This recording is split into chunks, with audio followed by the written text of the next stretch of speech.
గ్రంథాలయం. రామాపురం ఊరి చివర ఒక దట్టమైన అడవి ఉండేది. అక్కడ రకరకాల జంతువులతో పాటు ఒక కోతి కుటుంబం కూడా నివసిస్తూ ఉండేది.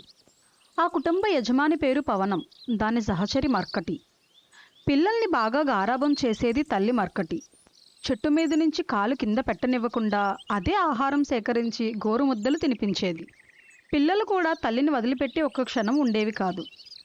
ఎప్పుడూ తల్లి వీపును అంటిపెట్టుకునేవి. ఇదంతా రోజు గమనించే చుట్టుపక్కల జంతువులన్నీ పిల్లల మీద ప్రేమ ఉండడం తప్పు కాదు, కానీ మరీ అంత అతి గారాబం మంచిది కాదు అని చాలాసార్లు చెప్పేవి. అవి ఎంత చెప్పినా మర్కటి మాత్రం దాని పద్ధతి మార్చుకునేది కాదు. ఒకరోజు అడవిలో వాతావరణం చల్లబడింది. దట్టంగా మేఘాలు కమ్ముకున్నాయి. చిన్నగా వర్షం కూడా మొదలవుతోంది. అప్పుడే అమ్మా, బయట చాలా బాగుంది. వర్షంలో అడవిని చూడాలని ఉంది. ఒకసారి మాకు అడవంతా తిప్పి చూపించవా అని అడిగాయి పిల్ల కోతులు. ఈ వర్షంలో అడవిలో తిరగడం అంత మంచిది కాదు. గాలికి చెట్లు కూలి మీద పడితే ప్రమాదం. ఇంకెప్పుడైనా వెళ్దాం, ఇప్పుడు వద్దు అని వాటికి నచ్చజెప్పే ప్రయత్నం చేసింది పవనం. అంతే, గట్టిగా ఏడుస్తూ కిందపడి దొరలడం మొదలుపెట్టాయి పిల్ల కోతులు. ఎందుకలా పిల్లల మాట కాదంటావు? నేను పిల్లల్ని తీసుకెళ్లి అడవిని చూపించుకొస్తాను అంటూ పిల్లల్ని వీపుపైన ఎక్కించుకొని అడవిలోకి బయలుదేరింది మర్కటి.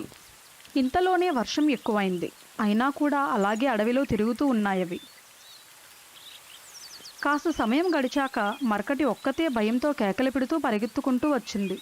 అది గమనించిన పవనం, ఏమైంది? ఎందుకంతలా కంగారు పడుతున్నావు అని అడిగింది. అడవి మధ్యలో ఉన్న నీటి గుంటలో మన పిల్లలు పడిపోయారు. ఎలా బయటకు తీయాలో అర్థం కాక పరిగెత్తుకుంటూ వచ్చాను అని ఆయాసపడుతూ జవాబిచ్చింది మర్కటి. ఇక ఆలస్యం చేయకుండా ఒక కర్ర తీసుకుని వెంటనే అక్కడకు బయలుదేరింది పవనం. కర్ర సాయంతో కోతి పిల్లల్ని పైకి తీసుకొచ్చింది పవనం. బయటకొచ్చాక పిల్లలు ఊపిరి పీల్చుకున్నాయి. ఇక అన్నీ కలిసి ఇంటికి చేరుకున్నాయి. తప్పు నాదే అన్నట్లుగా తలదించుకుంది మర్కటి. చూసావుగా ఎంతటి ప్రమాదం జరిగిందో.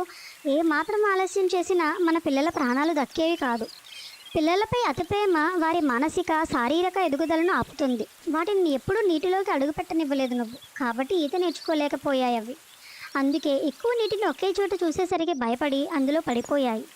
అందుకే పిల్లల్ని భయంతో ఉంచుతూనే కాస్త స్వతంత్రంగా పనులు చేసుకొనివ్వాలి. అప్పుడే ప్రపంచం మీద అవగాహన కలుగుతుంది. వాళ్ళు సమస్యల నుంచి సమయస్ఫూర్తితో బయటపడగలుగుతారు అంది పవనం.